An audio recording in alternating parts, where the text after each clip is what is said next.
Assalamualaikum warahmatullahi wabarakatuh. Perkenalkan, saya Hanifah Aulianing Tias dari 1 BKIE IAIN Purwokerto. Di sini, kita akan sama-sama belajar mengenai salah satu materi mata kuliah metodologi studi Islam, yaitu Islam dan Globalisasi, mengenai pemikiran Islam secara eksklusif, pemikiran Islam secara inklusif, dan pemikiran Islam secara pluralis. Yang pertama, kita akan mempelajari tentang pengertian Islam. Secara etimologi, Islam diambil dari kata aslama yang berarti menyerahkan kepada kehendak Allah Subhanahu wa taala, kata silmun yang berarti damai dengan Allah Subhanahu wa taala dan sesama makhluk, serta salima yang berarti selamat dunia akhirat. Kata aslama merupakan turunan dari kata asalmu, asalam, aslamatu yang artinya bersih dan selamat dari kecacatan lahir dan batin. Secara terminologi, Islam adalah agama Allah yang dibawa dan diajarkan oleh Nabi Muhammad SAW dengan perangkat malaikat Jibril agar dijadikan pedoman hidup dunia dan akhirat. Kemudian pengertian globalisasi. Secara etimologi, globalisasi berasal dari kata globe atau bahasa Inggris yang berarti dunia. Dari kata itu, dikenal istilah globalisasi atau globalization yang berarti proses mendunia.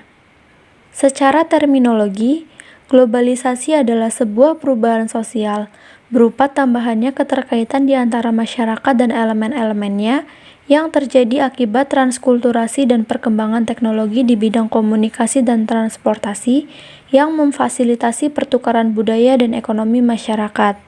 Masyarakat mengenal Islam datang pada masa Nabi Muhammad SAW dilahirkan ke dunia.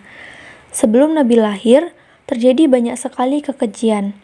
Wanita dijadikan sebagai pemuas nafsu, perbudakan di mana-mana, anak wanita dikubur hidup-hidup, dan lain sebagainya. Karena kejadian tersebut, oleh sebagian orang, Islam pada masa Nabi Muhammad SAW dimaknai sebagai penerang bagi seluruh alam.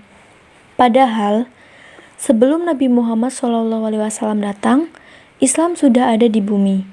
Tetapi masih jarang orang yang mengetahuinya.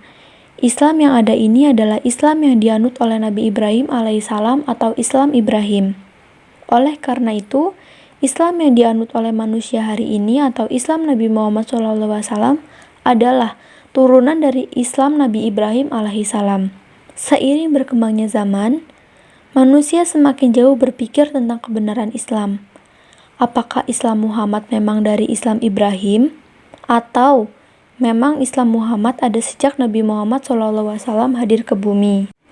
Nah, kita akan mempelajari 3 pemikiran yang mempunyai alur berbeda dalam memaknai Islam, yaitu pemikiran Islam secara eksklusif, pemikiran Islam secara inklusif, dan pemikiran Islam secara pluralis. Dari yang pertama, yaitu pemikiran Islam eksklusif. Pemikiran Islam eksklusif adalah hasil dari retorika manusia yang mengklaim bahwa agama Islam yang dibawa oleh Nabi Muhammad SAW merupakan jalan keselamatan yang paling benar. Dan bagi orang-orang yang berada di luar agama Islam Nabi Muhammad SAW akan menjadi celaka. Pemikiran tersebut tidak mengakui agama lain selain agama Islam Nabi Muhammad SAW, bahkan mereka pun tidak mengakui agama Islam Ibrahim, Islam Isa atau Nasrani, dan Islam Musa atau Yahudi. Klaim pemikiran eksklusif ini yang seringkali mendatangkan konflik agama. Pasalnya, orang-orang yang menggunakan pemikiran ini menggunakan metode krisis apresiatif. Secara susunan teori sudah benar cara berpikir mereka, melakukan kritik, lalu melakukan apresiasi. Namun, karena keinginan untuk benar, maka mereka hanya cenderung mengkritik saja dan melupakan apresiasi terhadap agama lain yang masih dalam satu rumpun. Yang kedua adalah pemikiran Islam secara inklusif. Pemikiran Islam inklusif mengacu terhadap pendapat Muhammad Khalil bahwa agama mereka atau Islam Muhammad adalah benar dan menawarkan jalan keselamatan menuju surga abadi. Tetapi, mereka yang juga beragama lain dengan ikhlas akan mendapatkan keselamatan dan menuju surga. Metode berpikir Islam inklusif ini menggunakan cara dikotomis inklusif.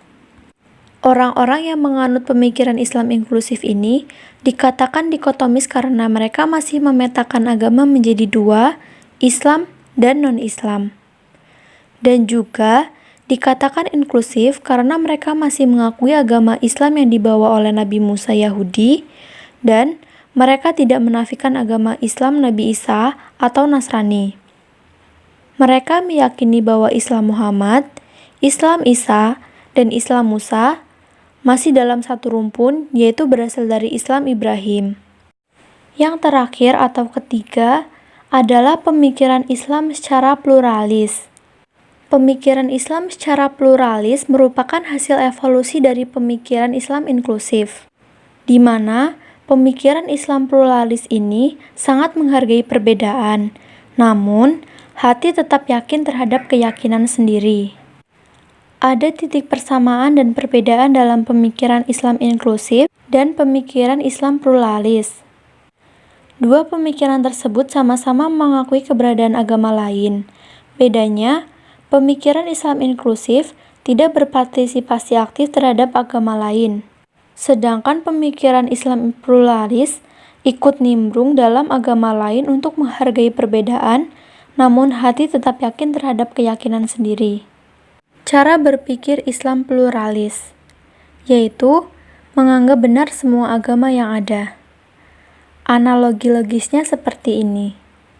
Ada penghapus yang berbentuk persegi. Ketika dilihat dari atas, penghapus itu bermerek. Jika dilihat dari sisi kiri, penghapus tersebut tidak ada mereknya. Ketika dilihat dari bawah, penghapus tersebut ada sponsnya. Sama saja dengan agama. Semua agama mempunyai keyakinan adanya Tuhan. Namun, dalam ekspresi, mereka berbeda. Pada intinya, mereka sama-sama meyakini bahwa Tuhan itu ada dan harus disembah. Dalam pemikiran Islam pluralis, manusia hidup dalam dunia ini tidak perlu berselisih dan saling mengklaim salah terhadap agama lain. Baik teman-teman, sekian yang dapat saya sampaikan. Jika ada yang kurang, teman-teman boleh mencari referensi yang lain untuk menambah pengetahuan. Terima kasih. Wassalamualaikum warahmatullahi wabarakatuh.